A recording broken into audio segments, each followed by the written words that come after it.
یہ دنیا ہے سرمایہ داروں کی دنیا، اور ان کے لیے جو ٹربل کریٹ کرتا ہے وہ مزدور کریٹ کرتے ہیں ہر جگہ پہ. ہر بندے کو یہی پرابلم ہوتی ہے، یار باقی کام تو ٹھیک ہے، مزدور کا مسئلہ. اچھا، ایک کام ہمارے صوفیاء کرتے ہیں کہ وہ مزدور کو اتنا وہ کر دیتے ہیں ایماندار کہ وہ یہ بدماشیاں چھوڑ دیتے ہیں. لہٰذا وہ سرمایہ دار کے لیے ایک بہت ہی اچھا وہ پروڈیوسر بن کے آ جاتے ہیں.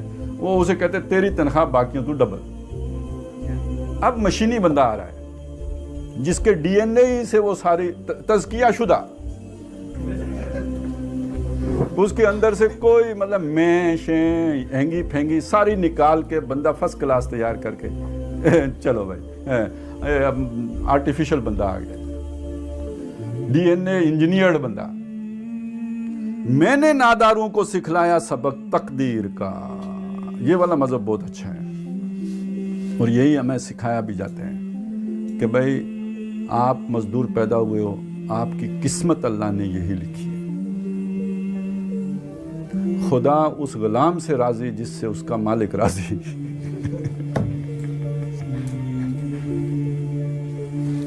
خبردار اگر حق کا نام بھی لیا تو آپ دوسروں کے حقوق پورے کریں، فرائض جو آپ کے ہیں وہ پورے کریں، اپنا حق معاف کر دیں، اللہ عطا کرے گا.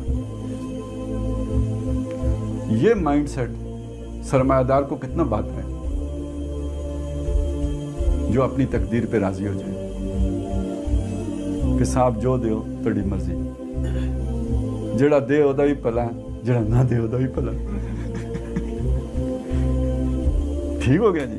یہ ہے تو یہ ہمارے بھی دوست کہتے ہیں یار یہ میں بڑی پیڑی ہے، میں بڑی پیڑی، یعنی آپ اپنے حق کی بات کرتے ہو، یہ بہت بری ہے، یہ بڑی خلاف اسلام بدتمیزی پر مبنی بات ہے. یہ کدھر سے لے آئے ہو؟ تو یہ انا کا بت توڑنا چاہیے. تو انا کا بت توڑ کے کیا کریں؟ سر تسلیم خم کریں. تو اقبال کا جو تصور اسلام ہے اس میں یہ خالص ابلیسیت ہے. ابلیس کہتے ہیں یہ میں نے پٹیاں پڑھائی ہیں ان کو، یہ غلامی کا جو طریقہ میں نے سکھایا ہے. یہ کس کی سیر انگیزی، یہ کس کا جو ہے نا یوجب قولہ فی الحیات دنیا ہے کہ جس نے لوگوں کی مت مار کے ان کی آزادی چھن گئی اور ان کو کوئی پرواہ نہیں. اب تو ہمارے تو یہ لطیفے بن رہے ہیں نا کہ وہ ایک پل تھا جس سے ایک شہر کے لوگ دوسرے شہر جاتے تھے، وہاں پہ ٹیکس لگا ہوا تھا، بادشاہ نے ٹیکس دگنا کر دیا، کوئی ری ایکشن نہیں ہوا. بادشاہ نے تگنا کر دیا، کوئی ری ایکشن نہیں ہوا. بادشاہ نے کہا اچھا ان کو 2 لتر مارو، کوئی ری ایکشن نہیں ہوا. پھر اس کے بعد اس نے کہا 5 مارو، پھر ری ایکشن نہیں ہوا. پھر اس نے کہا یار ہو سکتا ہے میری سی آئی ڈی رپورٹ نہ کرتی ہو، خود چلا گیا وہاں، کھلی کچہری لگائی.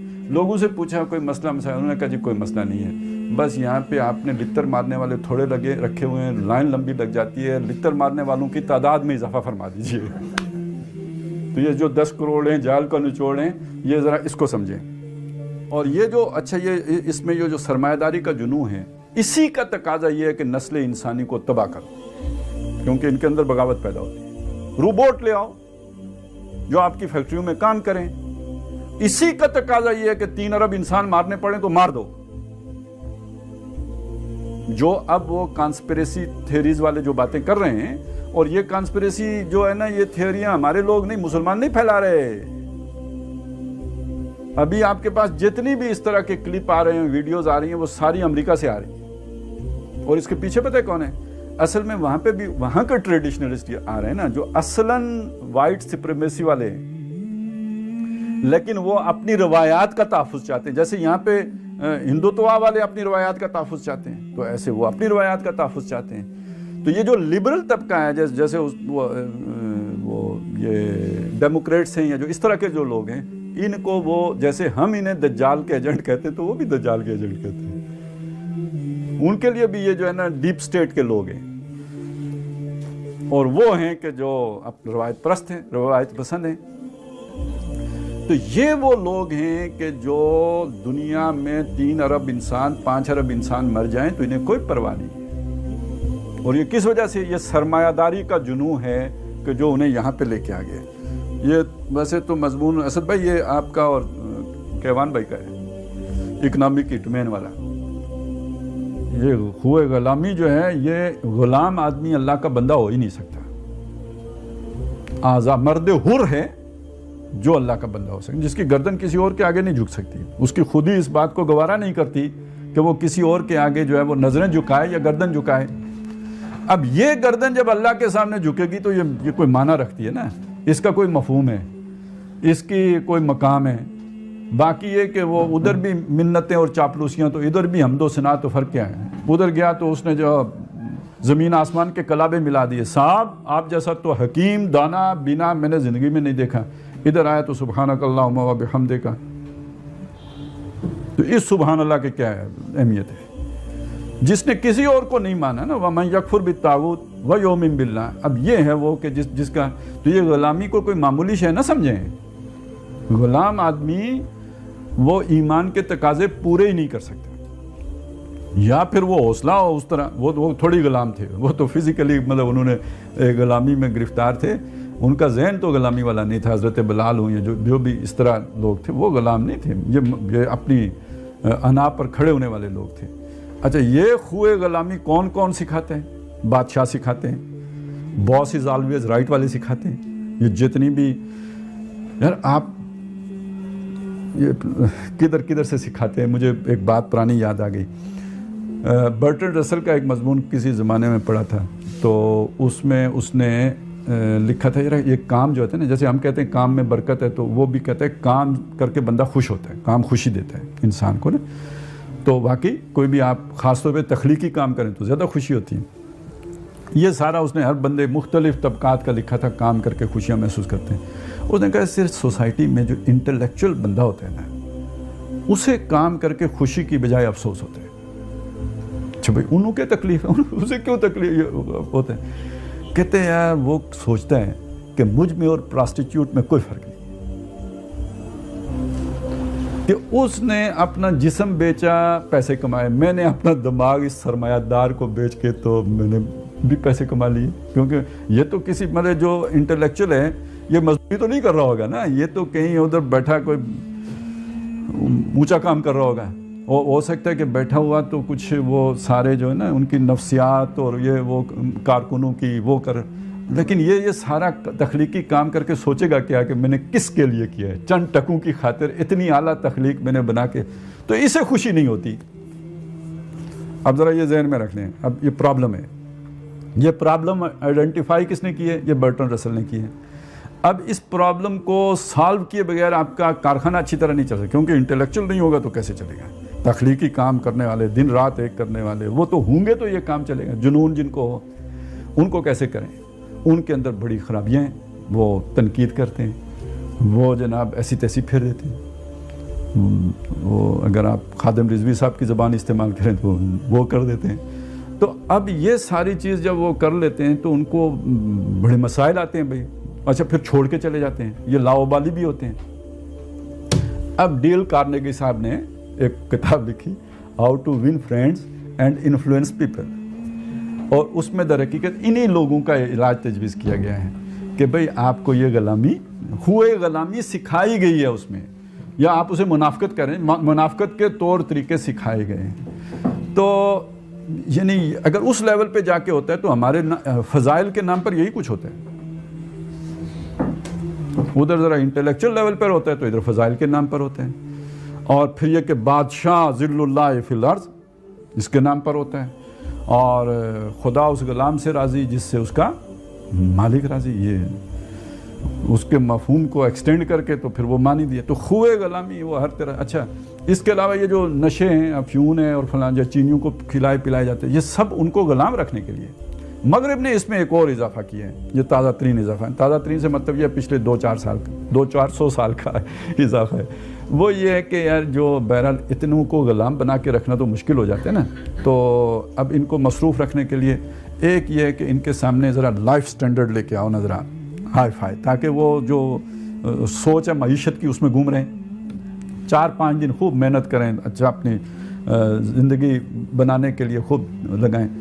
اس کے بعد 2 دن چھٹی دو, اس میں بھی حیوانیت سے اوپر نہ اٹھیں. جاؤ بیچ پہ جاؤ, ادھر جاؤ جناب, ویکینڈ میریجز کرو, اور یہ کہ اگر کسی کو کوئی اس سے کچھ ضمیر میں چبھن ہوتی ہے تو چلو مفتیو اٹھو تم بھی کوئی اس کا ہلا نکالو ہفتے والے دن والے، چلو جی انہوں نے کہا مسیار کرو.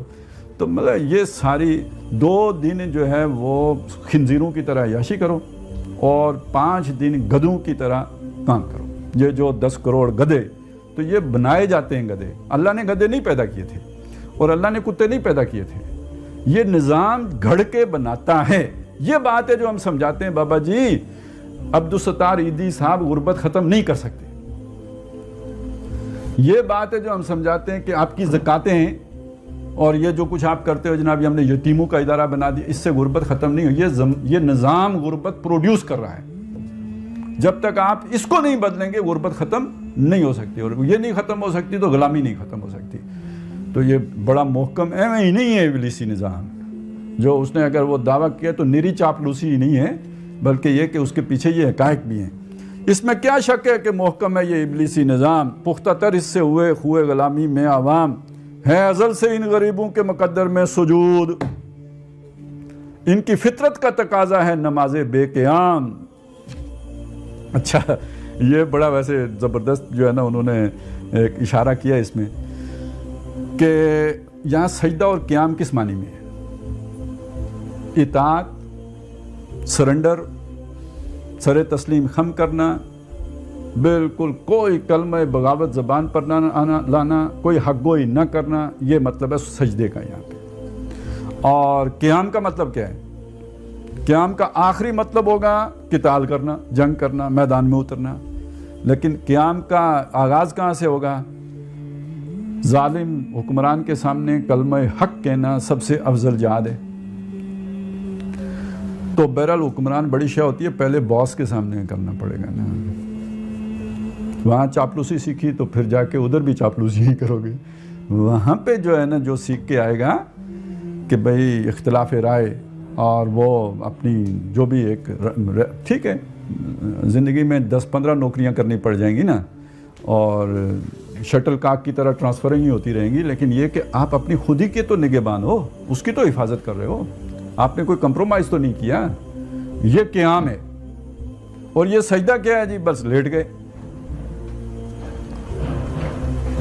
اور اب دیکھیے ہم کہتے ہیں جی اقدار الٹ گئی.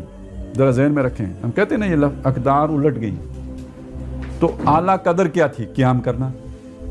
اور گھٹیا قدر کیا تھی؟ اچھا یہ سجدہ وہ نماز والا سجدہ نہیں کہہ رہا ہوں میں، وہ تو اللہ کے سامنے جب ہو تو سب سے اعلیٰ شے سجدہ ہے. یہاں سجدہ اللہ کے سامنے کرنے والی بات نہیں ہے، یہ سجدہ لوگوں کے سامنے والی بات ہے. اور میں نے بتایا مطیع ہونا، فرما بردار ہونا، اس کے لیے یہ استعمال ہوا ہے. تو یہ تو انتہائی گھٹیا بات تھی. قیام تھا، حق گوئی وہ تھا جو اعلیٰ قدر تھی آپ کی. اب جو حق گوئی پر کھڑا ہوتا ہے وہ سمجھا جاتا ہے یار اس کو کوئی خشکی ہو گئی ہے دماغ میں. یعنی یہ بڑا ہمدرد آدمی یہ سمجھے گا کہ اس کے دماغ میں خشکی، بادام کھانے کا مشورہ دے گا. اور جو تھوڑا سا درمیانی قسم کا ہوگا تو اس کو لگے گا کہ نہیں یہ تو کوئی ویسے ہی ان کے اسکرو ڈھیلے ہیں. مطلب بندے کو کوئی سمجھ ہی نہیں ہے، تھوڑا مطلب اسکرو کا مسئلہ ہے، کوئی ڈھیلے رہ گئے. اور جو زیادہ ہمدرد ہوگا وہ کہے گا یار جادو ہو گیا. یہی ہو رہا ہے ہمارے معاشرے میں یہ. اور اس کے مقابلے میں جسے جو آتی ہو وہ خوئے دل نوازی. خوئے دل نوازی نیچے نہیں، خوئے دل نوازی اوپر. اپنے صاحب کا دل جیتنے کا عادت پختہ ہو گئی ہو جس کی، تو جس کا یہ معاملہ ہو کہ بچہ سیانا ہے، سمجھدار ہے، بات کرنے کا ڈھنگ ہے، تو یہ ہے قدر بدل جانا، الٹ جانا. تو اس لیے شیطان کو بھی لگتا ہے کہ ہمارا تو بڑا محکم ہے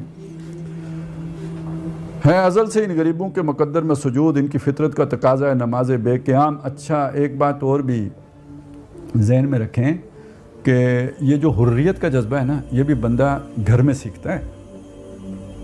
یہ ماں باپ کا کام ہے کہ حریت کا جذبہ بچوں کے اندر پیدا کریں. وہاں اگر باپ صاحب بھی ڈنڈا لے کے کھڑے ہیں نا تیسی کی تیسی، تو وہ پھر وہاں ایگزسٹ کرنا ہے تو سجدہ کر کے ہی ایگزسٹ کرنا ہے نا. تو یہ جذبہ وہاں ملتا. اچھا اب ایک بات اور سمجھیں، یہ جو پچھلے 100 سال میں ہوا ہے یا کم از کم 150 سال بلکہ 100 سال سے زیادہ ہو گئے. اس میں ایک نیا طریقہ واردات ہے کہ بچوں کو ماں باپ سے لے کر ان تعلیمی اداروں میں تعلیم دو کہ جہاں پہ ماں باپ کا عمل دخل نہیں ہے. شروع ہی سے انہیں ادارہ جاتی نظام کے اندر اس گردش میں لے آؤ. اب وہ بن جاتے ہیں روبوٹ, میکینیکل انسان بن جاتے ہیں. جذبات احساسات وہ تو ماں باپ سے سیکھنے تھے, انہوں نے وہ تو سیکھنے سے رہے. یہی وجہ قرآن مجید یہ یتیم پالنے کا بھی جو کہتے ہیں نا, اپنے گھر میں پالو نا, اپنے بچوں کے ساتھ پالو. اب گھر میں پالو گے تو وہ ٹینٹروں بھی کریں گے, اب وہ تو بڑی مصیبت کا کام ہے. آپ نے آسان طریقہ نکالا کہ جناب وہ میں نے 10,000 روپے ماہانہ جو ہے نا وہ میں ایک یتیم کو پالتا ہوں یتیم خانے میں. اور یتیم خانے میں اب وہ آپ نے سنا وہ دارالامان میں وہ جو لاہور میں وہ جو لڑکیوں کے ساتھ ہوئے یتیم خانوں کا, تو یہ ماحول ہے. بدنام مدرسے ہوتے ہیں لیکن یہ مدرسوں میں بھی یہی کچھ ہوتا ہے. وہ ماں کا پیار تو مدرسہ نہیں دے سکتا, تو اگر مدرسہ نہیں دے سکتا تو لانس کالج دے سکتے ہیں, برنال دے سکتے ہیں. تو وہاں سے جو انسان نکلے گا ڈھل کے تو خود غرض انسان ہی نکلے گا. اور خوئے غلامی وہیں پہ ہو تو پھر وہاں کا وہ ڈسپلن. پھر لوگ کہتے ہیں جناب ریٹائرڈ ہو کے کتاب کدھر لکھتے ہیں, تو کدھر لکھیں بیچارے. ادھر تو وہ ٹریننگ کا حصہ ہی نہیں ہے کہ آپ اس کے اندر رہتے ہوئے آگ سچ کی بات کریں. پھر گئے آپ آؤٹ سسٹم سے باہر, وہ میں نے آپ کو پہلے بتایا کہ وہ آپ کے لیے کوئی گنجائش نہیں ہوتی کہ آپ پھر سسٹم کے اندر رہ سکیں, پھر سسٹم سے باہر ہیں. تو اس لیے وہ کہتے ہیں یار کہ یہ بہت ہی مضبوط اور مستحکم میرا نظام ہے. آرزو اول تو پیدا ہو نہیں سکتی کہیں, اتنا مستحکم ہے وہ مشیر صاحب. اس میں مرچ مسالہ ضرور ہے لیکن بہرحال اتنا بھی مرچ مسالہ بھی شیطان کے سامنے خالص مرچ مسالہ تو نہیں لگ سکتا نا. کوئی کچھ تو سچ ہوگا تو تب اس کے اوپر مزید اس نے جو ہے وہ رنگ بھرا ہوگا. تو کہتے ہیں آرزو نہیں پیدا ہونے کا بھی یہاں مطلب کیا ہے, یعنی آرزو کون سی, قیام کی آرزو, اس نظام کو توڑ دینے کی آرزو, یہ کہیں نہیں پیدا ہو سکتی. اتنا اس کا مطلب کہیں میں کیا کیا ہے, کیا دنیا کے ادارے, کیا دین کے ادارے, کیا مذہبی ادارے اور کیا غیر مذہبی ادارے, اور کیا سیکولر اسٹیٹ اور کیا نام نہاد کوئی اسلامی ریاست ہو, مقدس مقامات کی محافظ. تو آرزو اول تو پیدا ہو نہیں سکتی کہیں, مت سمجھیں کہیں پیدا ہوگی. وہ اب اسی لیے میں کہتا ہوں یار وہ خلافت بھی آئے گی تو اصلی والی نہیں آئے گی, ٹھیک ہے نا. ترکی والی آئے گی, ترکی سے گئی تھی, ترکی سے آئے گی, اصلی والی نہیں ہوگی. اور وہ شیطان کو سوٹ کرے گی. وہ جو آنے والا نظام ہے اس میں شیطان کو ترکی والی خلافت سوٹ کرے گی, جو ختم ہوئی تھی وہ سوٹ کرے گی. اب شیطان کو سیکولرزم وارا نہیں کھاتا. اور پھر اسی کے اینڈ پہ دجال نے بھی تو آنا ہے نا. تو دجال کیا مطلب کوئی اوریوں ہو کے آئے گا, پھر دجال کہاں ہوا. شیطان بن کے آئے گا, پھر دجال کہاں ہوا. پھر تو مطلب جو جس شے کو وہ حق سمجھتے وہ بن کے آئے ہیں. دجال دجل فریب تو وہ تو ہوگا ہی تب جب آپ سمجھیں یہ خلیفہ معظم ہے اور وہ شیطان اکبر.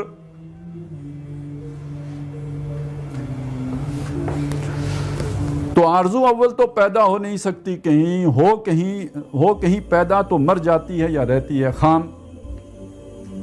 مر جاتی, دو باتیں کہی ہیں, یا تو خام ہے. اب دیکھیں آپ کو شوق آ گیا, اسلام آ جائے, خلافت آ جائے, شوق آ گیا, او جی بڑی آواز ہو گئی, پتہ ہے نہیں خلافت کس شے کا نام ہے. تو جو دجال آ جائے گا وہ کہے گا آپ خلیفہ, خلیفہ آ گیا, بس اتنی ساری بات ہے. تو یہ خام ہے. تو اس کو پہلی بات تو یہ کہ اس کا پورا فہم, اس کا پورا تصور آپ کو ہوگا تو کوئی آپ کو چکر نہیں دے گا یا دے نہیں سکے گا. اگر آپ کا تصور, آپ کی آئیڈیالوجی وہ کوئی مدھم ہے, اس میں کچھ جو ہے نا وہ کلیئرٹی نہیں ہے, تو پھر جو چاہے آپ کو چکر دے دے. اور اس کی سادہ سی ایک مثال ہے, بہت ہی آسان سی, کہ جو چھوٹا بچہ ہوتا ہے نا ماں کے ساتھ, گھر سے نکلا, ماں نے برقع پہنا ہوا ہے, اب وہ ماں کچھ چیزیں دیکھنے کے لیے آگے پیچھے دکان پہ ہو گئی, بچے کو نہیں پتہ چلا, وہاں کوئی ایک اور خاتون کھڑی تھی برقع پہنے, بچہ اس برقعے میں اسی کی طرف چلا جائے گا, بچے کو نہیں پتا میری ماں وہ ہے کہ یہ ہے. لیکن یہ کہ بڑا آدمی یہ کام نہیں کرے گا, خامد نہیں بھولے گا میری بیوی کون سی ہے. کیوں؟ اس کی پہچان خام نہیں ہے. وہ تو کہتا ہے جو کپڑے پہن کے آ جاؤ میں پہچان لوں گا, وہ نہیں بھولتا ہے. لیکن بچہ بھول جاتا ہے, وہ غلطی اور ٹھوکر کھا جاتا ہے. اسی سے سمجھ لیجئے کہ جس کو اپنی آئیڈیالوجی کا صحیح پتہ نہیں ہوگا اس کو کوئی دجال کہیں کبھی شکار کر لے گا. تو پہلی بات تو یہ کہ خام نہیں ہونا چاہیے آپ کا تصور. آپ کا تصور گہرا بھی ہونا چاہیے اور وہ وسیع بھی ہونا چاہیے. اور دوسری بات یہ کہ مر جاتی ہے, یہ بات بھی بڑی خاص ہے. یہ مر جاتی ہے در حقیقت علامت ہے کس بات کی؟ یہ علامت ہے نفاق کی. یہ بہت اہم مضمون ہے. یہ جو ڈاکٹر صاحب نے کتاب لکھی ہے نا بر عظیم پاک و ہند میں اسلام کے انقلابی فکر کی تجدید و تعمیل, اور اس کے بعد اگلا کیا ہے؟ اور اس سے انحراف کی راہیں. یہ انحراف کرنا مر جانا ہے. آپ میں آرزو تو پیدا ہوئی تھی اور پیدا بھی بڑے زوردار تھی. آرزو پیدا ہو تو پھر حرکت بھی ہوتی ہے, لیکن کچھ عرصے کے بعد ٹھنڈی نہیں پڑ گئی, یو ٹرن لے گئی. اچھا یہ کوئی ایسی بات نہیں ہے کہ آج کے دور میں ہو رہی ہے. قرآن مجید اس پہ بہت واضح بتاتا ہے کہ یہ انسان آگے بڑھ کے پیچھے ہٹ جاتا ہے. ان الذین آمنوا ثم کفروا ثم آمنوا ثم کفروا ثم ازدادوا کفرا ذالک بانہم آمنوا ثم کفروا فتوبا علی قلوبہم. یہ اس لیے ہوا کہ ایمان لائے تھے پھر یہ پیچھے ہٹ گئے تو اللہ نے ان کے دلوں پر مہر کر دی. یا ایھا الذین آمنوا ادخلوا فی السلم کافہ, اسلام میں پورے کے پورے داخل ہو جاؤ. ولا تتبعوا خطوات شیطان کے نقش پا کی پیروی نہ کرنا. انہ لکم عدو مبین. فإن زللتم من بعد ما جاءتکم البینات فاعلموا ان اللہ عزیز حکیم. تو یہ بینات آنے کے بعد, مان لینے کے بعد, اس کے بعد اگر تم ہل گئے, یوٹرن لے گئے, منہ موڑ گئے. اچھا یہ یہودیوں کا جو بار بار آتا ہے ثم تولیتم من بعد ذالک, پہلے مانا واقررتم وانتم تشہدون, یہ سارا کچھ ہوا, اس کے بعد پھر تم مکر گئے اور پیچھے ہٹ گئے. تو یہ نہ سمجھیے کہ آرزو پیدا ہونے کے بعد مر نہیں سکتی, پیدا ہونے کے بعد مر جاتی ہے. جس کا مطلب یہ ہے کہ انسان انحراف کر لیتے ہیں, یو ٹرن لے لیتے ہیں, الٹا پھر جاتے ہیں. اور یہ الٹا پھرا ہوا شخص وہ جس کی آرزو پیدا ہوئی نہیں تھی اس سے زیادہ خطرناک ہوتے ہیں, کیونکہ اب اس کے ضمیر کا تقاضا یہ ہے کہ اس پورے نیریٹو کو غلط ثابت کرے جس سے اس نے خود یو ٹرن لے لیے. اس کے بعد وہ علامہ کہلایا جائے گا نا. علامہ تو تب بنے گا کہ جس شے کو اس نے غلط چھوڑا ہے اسے غلط بھی ثابت کرے, تب علامہ.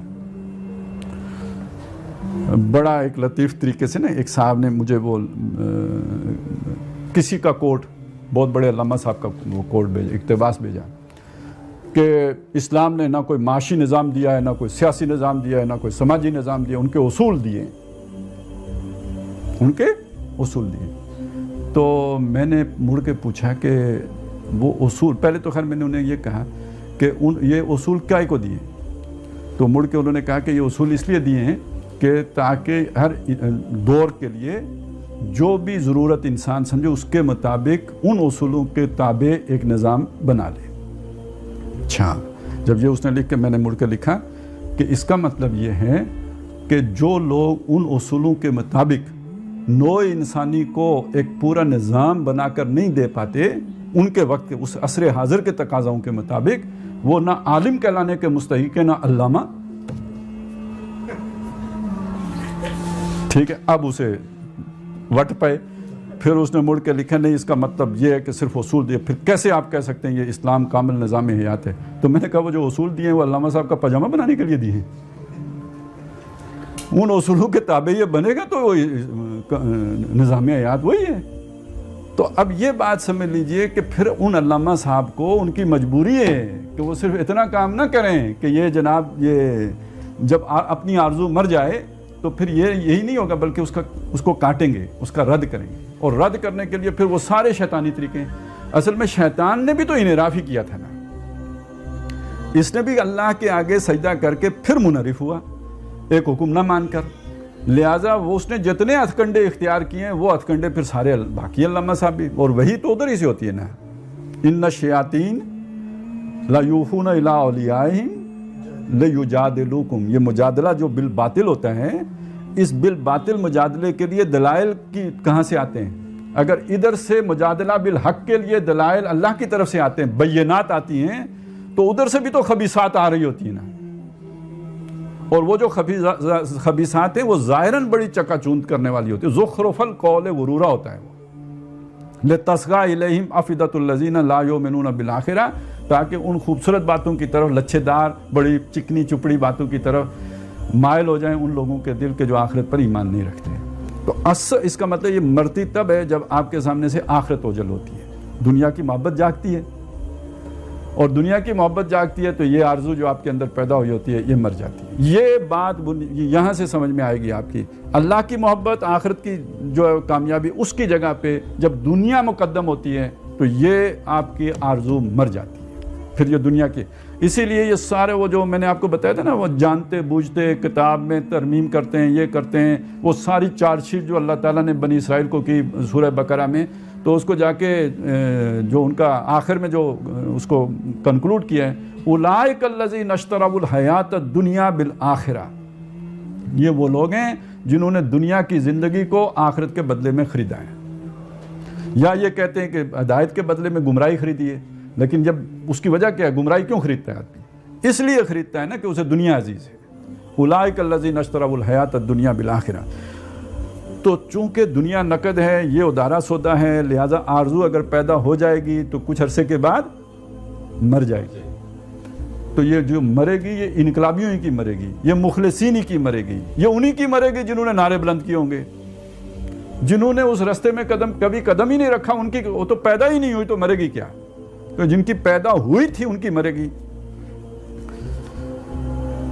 یہ ہماری صحیح پہم کی کرامت ہے کہ آج، اچھا اس کا مطلب یہ ہے کہ وہ یہ بتا رہا ہے کہ یہ جو کچھ بھی اب یہ ہو چکا ہوا ہے نظام، یہ آپ اگر جدید اداروں سے جاؤ یا قدیم اداروں سے جاؤ یا اس محکمے سے جاؤ یا اس محکمے سے جاؤ، محافظین کی طرف سے جاؤ یا جو بھی مخالفین کی طرف سے آؤ، تو ہر جگہ پہ ہمارے ہی کارندے بیٹھے ہوئے ہیں، یہ صرف فلم انڈسٹری میں نہیں بیٹھے ہوئے ہیں یہ ہماری صحیح پہم ہے، یہ ہم نے نظام جو ہے یہ ہم نے تخلیق کیا ہے کہ اچھا جی صوفی و ملا ملوکیت کے بندے ہیں تمام۔ خطرہ اگر تھا، یعنی انسانیت کو جو گائیڈنس ملی تھی وہ ملی تھی مذہب سے۔ مذہب کے نمائندے کون ہیں؟ صوفی و ملا۔ ان کا کام کیا تھا؟ ہماری اس ساری بڑی جو برائی ہے، ملا کا کام یہ تھا کہ ہماری اس برائی کے ایک ایک ریشے کو علیحدہ کر کے تجزیہ کر کے عوام کو بتاتا کہ یہ کام ہے، کہ انہوں نے جو ہے یہ سارے شیطانی طور طریقے ہیں، ان سے اپنے آپ کو بچاؤ، یہ ملا کا کام تھا۔ صوفی کا کام کیا تھا؟ جذبہ عشق، اس محبت کے جذبے کو وہ متحرک کرتا اور میرے خلاف ان کو سفارا کرتا۔ اصل تصوف تو یہ ہے کہ جہاد کرو اللہ کی راہ میں، اسلامی تصوف تو یہ تھا، سلوک محمدی تو یہ تھا، یہ جو ربانیین ہیں، یہ جو اللہ والے ہیں، یہ اٹھیں اور یہ میدان میں آ کے باطل کو للکاریں۔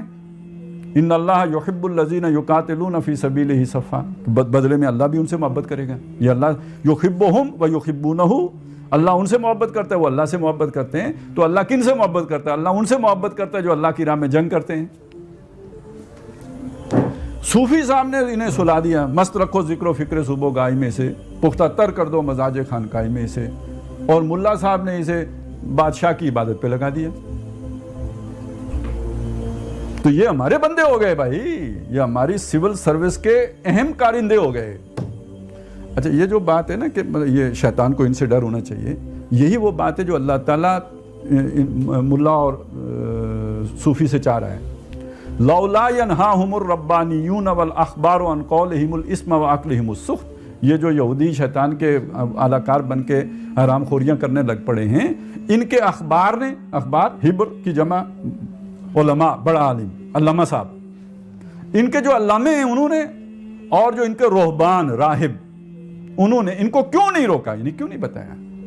اچھا اسی میں اللہ تعالیٰ نے ان پہ جو لعنت کی ہے نا، اس کا ذکر آتا ہے، کانوا لا یتناہون عن منکر فعلوہ، یہ جو لعنت ان کو کی، یعنی اخبار و رہبان کو اور بنی اسرائیل کو، وہ اخبار و رہبان روکتے نہیں تھے اپنی عوام کو اس برائی سے جو کہ وہ کرتے تھے.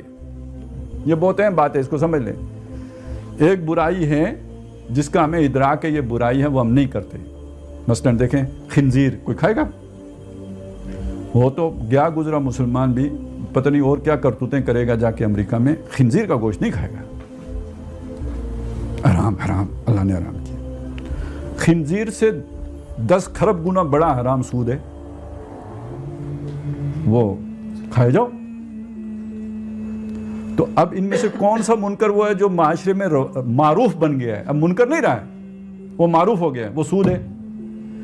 تو خنزیر تو آج بھی منکر ہے، اللہ کی کتاب میں بھی منکر ہے، ہمارے ذوق میں بھی منکر ہے. لیکن سود اللہ کی کتاب میں خنزیر سے کھربوں گنا بڑا منکر ہے، لیکن ہمارے ذوق کے مطابق وہ معروف کا درجہ اختیار کر چکا ہے. اب مجھے کون سمجھائے گا کہ یہ خنزیر سے بڑا منکر ہے؟ عالم، علم والا سمجھائے گا نا. تو اگر کسی درویش نے سمجھا بھی دیا، کسی ڈاکٹر اسرار نے ہر خطبے میں بتا دیا کہ یہ اتنا بڑا گناہ ہے، تو پھر یہ کہ اب عالم کا کام یہ رہ گیا ہے کہ وہ اسے ہیلے بتائے کہ یہ گناہ کو یوں کر کے کرو تو ٹھیک ہو جائے گا. تو پھر کس کا بندہ ہوا؟ اور جو ایگزسٹنگ سسٹم کے لیے نیریٹو اسٹیٹ بلڈ کرے، اس پہ اپنے دستخط مارے کہ یس یہ ہے. تو باقی صوفی کیا بن گیا؟ صوفی تو وہ بن گیا کہ جس کے لیے اب امریکہ بھی فنڈ دینے کے لیے تیار ہے. صوفی اسلام. اسی لیے عمران خان صاحب بھی صوفی ہیں. آپ کو معلوم ہے وزیر اعظم بننے سے پہلے وہ گئے تھے دربار پر، بتانا تھا نا کہ ہم صوفی ہیں، اور پورے صوفی ہیں کہ دیکھیں ہم نے کوئی مطلب شریعت کا خیال نہیں رکھا ہے.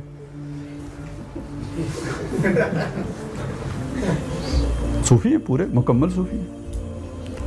تو اس کے علاوہ بھی اگر صوفی کا کام یہی ہے کہ بھائی لو لگا کے بیٹھو، اللہ کی طرف جو ہے متوجہ رہو، تو پھر بہرحال یہ اسلام نہیں ہے، اور یہ ڈائیورٹ کرنے. اور یہ والی رہبانیت اس نے ہر دور میں ظلم کو سپورٹ کیا ہے کہ جو بندہ اس کے خلاف کھڑا ہو کے سجدے سے اٹھ کر قیام کر سکتا تھا، اسے کہا یار یہ کام کرنے سے بہتر آؤ جنگل میں چل کے اللہ اللہ کریں. تو یہ ہماری صحیح پیہم کی کرامت ہے کہ آج صوفی و ملا ملوکیت کے بندے ہیں تمام،